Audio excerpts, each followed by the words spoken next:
کیونکہ آپ نے کہا وقت کم ہے تو میں گزارش یہ کروں گا، مائک تھوڑا سا قریب کر لیجیے، گزارش یہی کروں گا کہ دم بہت ہے۔ مجھے جب بات کر رہا ہوں تو پلیز بجلی بند نہ کریں، اندھیرا نہ ہو جائے کیونکہ میں 3 دن سے یہاں دیکھ رہا ہوں جس بھی سیشن میں ہم ہوتے ہیں اور نور الہدیٰ صاحبہ وہاں پہ بجلی چلی جاتی ہے، چراغوں میں روشنی نہیں رہتی۔ اچھا دیکھیں میں جلدی بات کرتا ہوں۔ یہ جو کتاب ہے اس کا نام ہے کنج قفس، اور اکثر نوجوان جو ہم کو پتہ ہے کنج قفس کیا ہوتا ہے، قید خانے کا ایک کونا۔ تو صاحب کتاب جو ہیں وہ اب کنج قفس میں نہیں ہے، یہ رہا ہو گئے ہیں، یہ یہیں پہ بیٹھے ہوئے ہیں۔ سب نے آپ کو بتایا کہ یہ کتاب جو ہے ایک جبر کے اور حبس کے موسم میں کنج قفس میں لکھی گئی تھی۔ تو فواد حسن فواد صاحب تو آپ کے سامنے بیٹھے ہیں، یہ تو اب کنج قفس میں نہیں ہے، لیکن کتاب پڑھ کے یہ لگتا ہے کہ جبر اور حبس کا موسم ختم نہیں ہوا، اور جبر بھی جاری ہے اور حبس بھی جاری ہے۔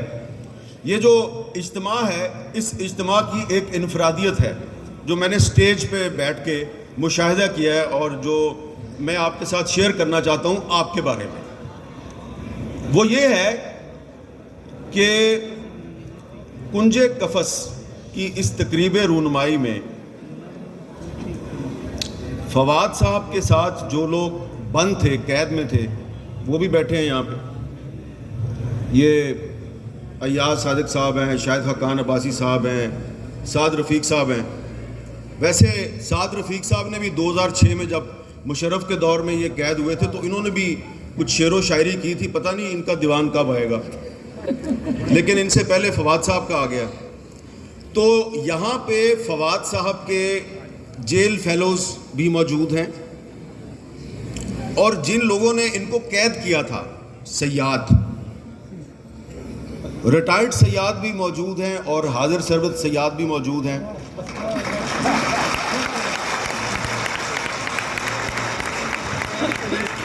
یہ میرا اشارہ یہ ادھر ہے، یہ جو وردی والے سیاد ہیں نا ان کی طرف، لیکن کچھ سیاد سامنے بھی بیٹھے ہوئے ہیں۔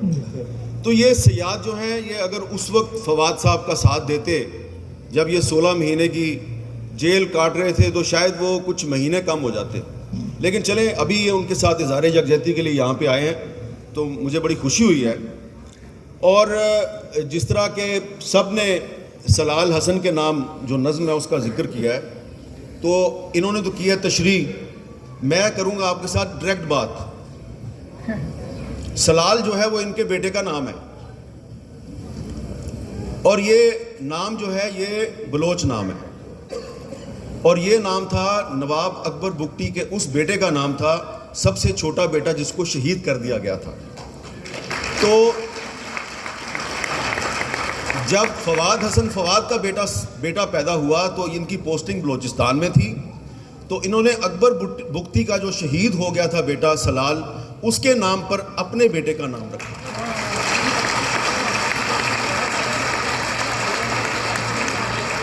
اور یہ صرف فواد حسن فواد جو ہے اس نظم میں اپنے بیٹے سے مخاطب نہیں ہے، یہ اکبر بگٹی شہید بھی اپنے شہید بیٹے سلال سے مخاطب ہے۔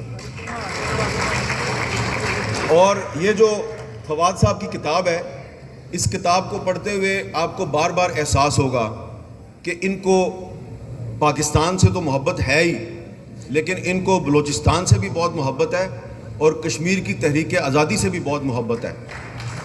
ان کی جو کتاب ہے اس میں میری بھی ایک تحریر انہوں نے شامل کی ہے کتاب میں۔ تو جب انہوں نے مجھے کچھ 6-7 مہینے پہلے کتاب کا مسودہ بھجوایا تو میں نے وہ کتاب ایک رات میں پڑھ ڈالی، تو ان کا تقاضا تھا کہ کچھ لکھے اس کے لیے۔ میں جب لکھنے بیٹھا تو میں نے کہا کہ چلو کوئی ایک واقعہ ہے وہ میں اس میں لکھ دیتا ہوں، پتہ نہیں یہ چھاپیں گے نہیں چھاپیں گے۔ اب واقعہ انہوں نے وہ کتاب میں چھاپ دیا ہے، یہ جو کتاب ہے اس میں وہ واقعہ موجود ہے۔ وہ واقعہ ہے کیا؟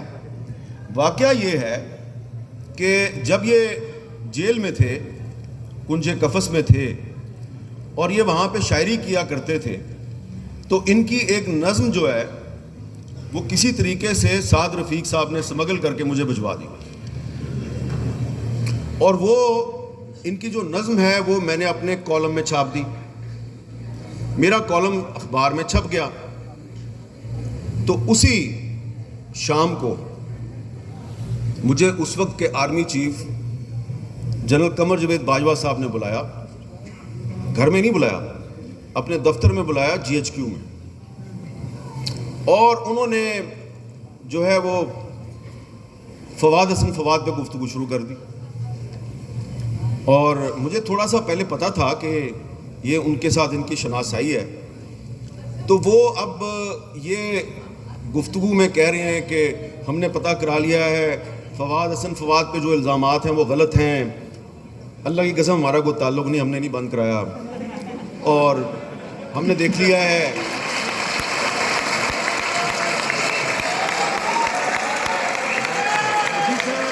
تو جب وہ مسلسل بولتے رہے فواد صاحب کے بارے میں تو میں نے تھوڑی سی جسارت کی، میں نے کہا جناب ایک بات آپ سے پوچھنی تھی۔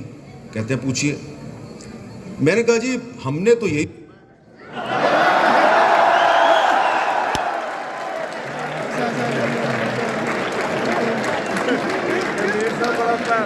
بڑا بھاری جملہ ہے،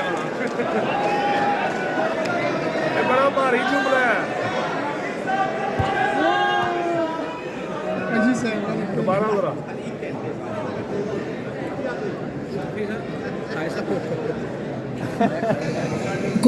جی اب میرا خیال ہے شروع ہو گیا ابھی صاحب جی چلیں، آپ اپنی عادت سے باز نہیں آئیں گے اور میں اپنی عادت سے باز نہیں آؤں گا۔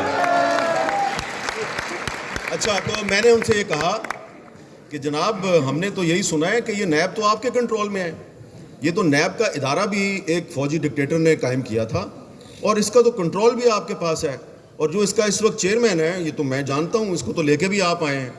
بظاہر آپ نے استعمال جو ہے وہ مسلم لیگ نون کو اور پیپلز پارٹی کو کیا ہے، لیکن اس کو تو جاوید اقبال کو تو آپ لے کے آئے ہیں۔ تو انہوں نے کہا نہیں نہیں نہیں نہیں ایسی بات نہیں، اور پھر انہوں نے ایک لمبی وضاحت کی۔ تو میں نے کہا اچھا چلیں ٹھیک ہے، بہت مہربانی۔ تو جناب میں وہاں سے واپس آ گیا۔ اس کے بعد بھی کوئی 8-9 مہینے فواد صاحب جیل میں رہے۔ تو اس کا مطلب ہے کہ ان کو اگر پتہ بھی تھا کہ ان پہ الزام غلط ہے تو صرف انہوں نے مجھے بلا کے یہ کہہ دیا کہ جناب یہ بے گناہ ہے۔ تو اب میں نے آپ کو عرض یہ کرنا ہے کہ فواد صاحب جو ہیں جی ان کو 16 مہینے کے لیے، تھوڑا سا شور کم کر دیں پلیز۔ کوئی بات نہیں، میری بات سن لیں، جی شور نہ مچائیں۔ اوکے، بس ختم ہونے والا ہے، تھوڑا سا انتظار کر لیجئے جی۔ اچھا، تو بات یہ ہے کہ میں کل پرسوں شوکت ترین صاحب کی میں گفتگو سن رہا تھا، تو انہوں نے بتایا کہ کس طرح وہ کسی کے کمال فیض سے نیب کے کیس سے نکل گئے۔ تو فواد صاحب کو نہ تو کمال فیض میسر تھا، نہ ہی رشک کمر کی پہلی نظر ان پر پڑی۔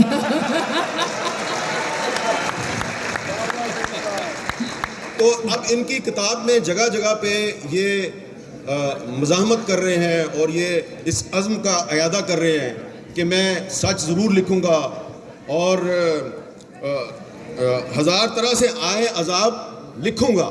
واہ، تو میں صرف آپ کو یہ عرض کرنا چاہتا ہوں کہ جیسا کہ میں نے ابتدا میں عرض کیا کہ کتاب پڑھتے ہوئے لگتا ہے کہ جبر کا اور حبس کا موسم ابھی ختم نہیں ہوا۔ تو یہاں پر سابقہ حکومت کے قیدی بھی موجود ہیں، یہ سابقہ حکومت کے قیدی بھی ہیں، اور ابھی مجھے ایک چہرہ نظر آیا ہے، اس حکومت کا ایک قیدی بھی موجود ہے، ایک صحافی شاہد اسلم، جس کو تھوڑے دن پہلے FIA نے گرفتار کیا تھا کیونکہ اس نے ان صاحب جنہوں نے مجھے بلایا تھا ان صاحب کے ایسٹس کے بارے میں کوئی خبر دے دی تھی، پتہ نہیں انہوں نے لیک کی تھی، کس نے لیک کی تھی، لیکن اس حکومت نے ان کو بھی اٹھا لیا۔ تو میری گزارش صرف یہ ہے کہ ایک تو پہلی بات یہ ہے کہ جیسا حماد غزنوی صاحب نے بالکل درست فرمایا کہ یہ کتاب دراصل جو ہے نظام انصاف کا نوحہ ہے، لیکن جو آج کے حکمران ہیں، کچھ وزیر حضرات یہاں موجود ہیں، ان سے بڑے ادب سے گزارش ہے کہ عمران خان کے دور میں فواد حسن فواد کو ہیرو بنا دیا گیا, سعد رفیق صاحب کو ہیرو بنا دیا گیا, ان کو ایاز صادق صاحب کو, شاہد حقان عباسی صاحب کو ہیرو بنا دیا گیا, کیونکہ جب بھی ان کو گرفتار کیا جاتا تھا ہم ان کے بارے میں کہتے تھے ان پہ مقدمے غلط ہیں, ان پہ جھوٹے الزام ہیں. رانا ثناء اللہ کو جب ہیروئن کے کیس میں گرفتار کیا گیا ہم نے فوراً کہا یہ جھوٹا الزام ہے. تو آپ تو سال 1.5 سال 2 سال جیل میں رہتے تھے, اب آپ حکومت میں آئے ہیں, آپ اپنے مخالفین کو شراب کے کیسوں میں اندر کر دیتے ہیں, وہ 2 دن میں باہر آ جاتے ہیں, آپ 2 سال تک اندر رہتے تھے. تو یہ تھوڑی سی میری گزارش یہ ہے کہ وہ کام نہ کریں جو آپ کے خلاف ہو رہا تھا. اب آپ بھی اگر وہی کام کریں گے تو پھر آپ میں اور ان میں فرق نہیں کیا رہے گا. فرق رہ جائے گا. بالکل میر صاحب جی زبردست سر, بہت شکریہ. آپ نے مکمل کر لی بات, کچھ رہ گیا باقی؟